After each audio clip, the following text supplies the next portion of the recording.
जय श्री कृष्णा। आप सभी भक्तों का आपके अपने YouTube चैनल MK स्टोरीज पर हार्दिक स्वागत है। आज जानिए सबसे बड़ा भक्त कौन है। एक बार देव ऋषि नारद के मन में ये अभिमान पैदा हो गया कि वह ही भगवान विष्णु के सबसे बड़े भक्त हैं। वह सोचने लगे, मैं रात दिन भगवान विष्णु का गुणगान करता हूँ, फिर इस संसार में मुझसे बड़ा भक्त और कौन हो सकता है। किंतु पता नहीं श्री हरि मुझे ऐसा समझते हैं या नहीं। ये विचार कर नारद भगवान विष्णु के पास क्षीर सागर में पहुँचे और उन्हें प्रणाम किया। विष्णु जी बोले, आओ नारद, कहो कैसे आना हुआ। नारद बोले, भगवान मैं आपसे एक बात पूछने आया हूँ। भगवान विष्णु बोले, मैं तुम्हारे मन की बात जानता हूँ नारद, फिर भी तुम्हारे मुँह से सुनना चाहता हूँ। नारद ने कहा, हे देव, मैं जीवन भर आपका गुणगान करता रहा हूँ। पल पल हर क्षण मुझे बस आपका ही ध्यान रहता है। आप मुझे ये बताइए कि क्या मुझसे भी बड़ा आपका कोई अन्य भक्त है इस संसार में।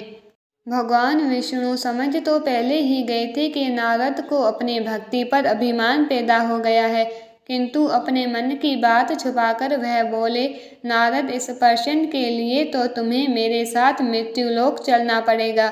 नारद बोले, ठीक है भगवान, मैं मृत्युलोक चलने के लिए तैयार हूँ। भगवान विष्णु नारद को लेकर मृत्युलोक चल पड़े। धरती पर पहुंचकर दोनों ने किसान का भेष धारण किया और एक गांव के किनारे बनी एक झोंपड़ी की ओर चल पड़े। विष्णु बोले, नारद, मेरा एक बहुत बड़ा भक्त यहाँ इस कुटिया में रहता है।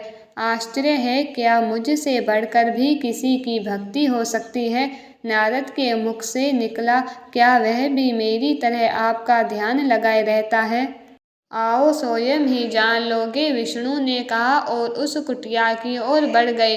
किसान उस समय कुटिया के बाहर अपनी गाय को बांध रहा था।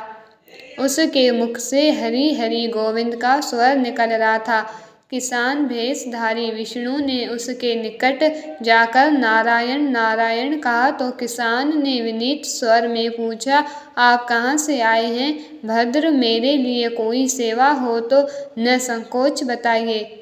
किसान वेशधारी भगवान विष्णु ने कहा, हम नगर जा रहे हैं पर अंधेरा ढलने लगा है, वन में जंगली पशुओं का डर है, इसीलिए रात भर आश्रय चाहते हैं। किसान ने प्रसन्न भाव से कहा, मेरी कुटिया में आपका स्वागत है। भद्र, और जो रूखा सूखा घर में है आपके लिए हाजिर है। भगवान ने मुझे आप लोगों की सेवा करने का अवसर दिया है, बड़ी कृपा हुई उनकी।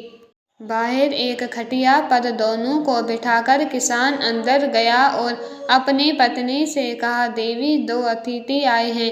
किसान की पत्नी उस समय अपने बच्चों को भोजन परोस रही थी।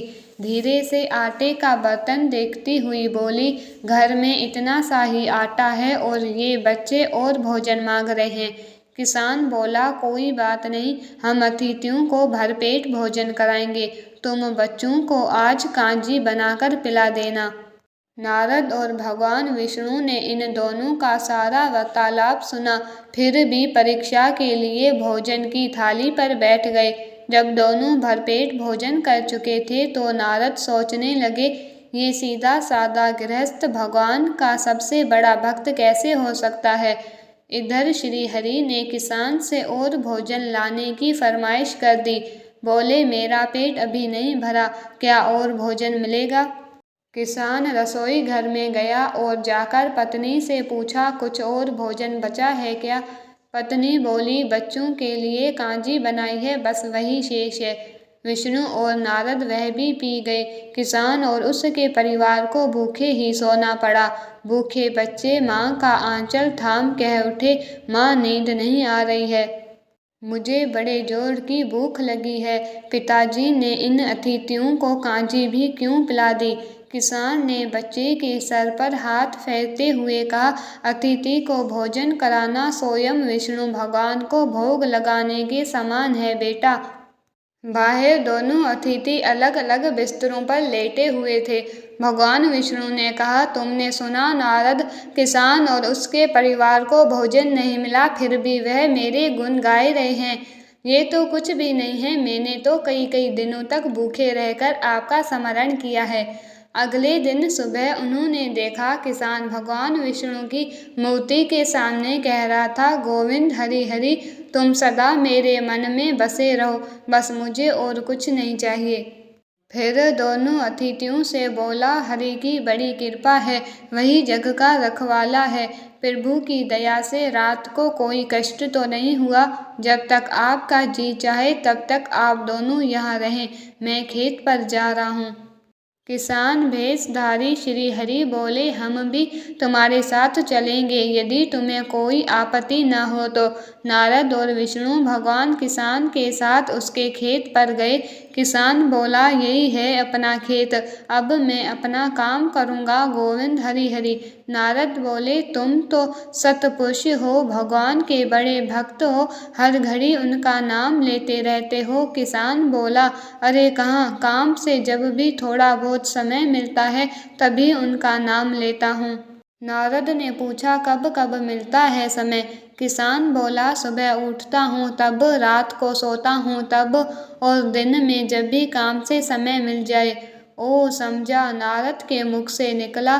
दोनों जब किसान से विदा लेकर चले तो नारद ने कहा, आपने सुना भगवान, वह सुबह शाम 2 बारी आपका स्मरण करता है, जबकि मैं हर समय ध्यान करता हूँ, फिर भी आप उसे महान भक्त बताते हैं। नारद की बात सुनकर श्री हरि चुप रहे, किंतु मन ही मन उन्होंने कहा, कारण भी जान जाओगे नारद। विष्णु ने एक कलश को तेल से लबालब भरकर नारद को दे दिया और बोले, नारद इसे अपने सिर पर रखकर बिना हाथ लगाए सामने वाली पहाड़ी तक ले चलो। ध्यान रहे इस कलश में रखे तेल की एक बूंद भी जमीन पर न गिर पाए। नारद बोले, ये कार्य सहज तो नहीं है। ये कहकर नारद ने कलश सिर पर रख लिया और पहाड़ी की ओर चल दिए। नारद पहाड़ी तक गए और लौट आए। विष्णु बोले, लौट आए नारद, ठीक है, अब ये बताओ कि इतनी दूर जाने और आने में तुमने कितनी बार मेरा स्मरण किया है? नारद बोले, एक बार भी नहीं, भगवान करता भी कैसे, मेरा सारा ध्यान तो तेल और कलश की तरफ लगा हुआ था।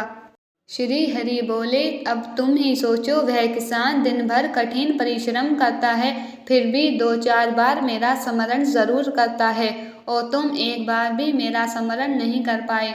विष्णु की बात सुनकर नारद के अंतर चक्षु खुल गए। वह श्री हरि के चरणों में गिरकर बोले, मान गया प्रभु, जो संसार के झंझटों में रहकर भी आपका स्मरण करते हैं, वह ही सबसे बड़े भक्त हैं। जय भोलेनाथ। अगर आप प्रिय भक्तों को ये कथा पसंद आई है तो please like, share and subscribe अवश्य करें, ताकि आने वाली ऐसी अच्छी धार्मिक कथाएं आप सभी भक्तों को सुनने को मिल सके। और कमेंट में राधे राधे ज़रूर लिखिएगा।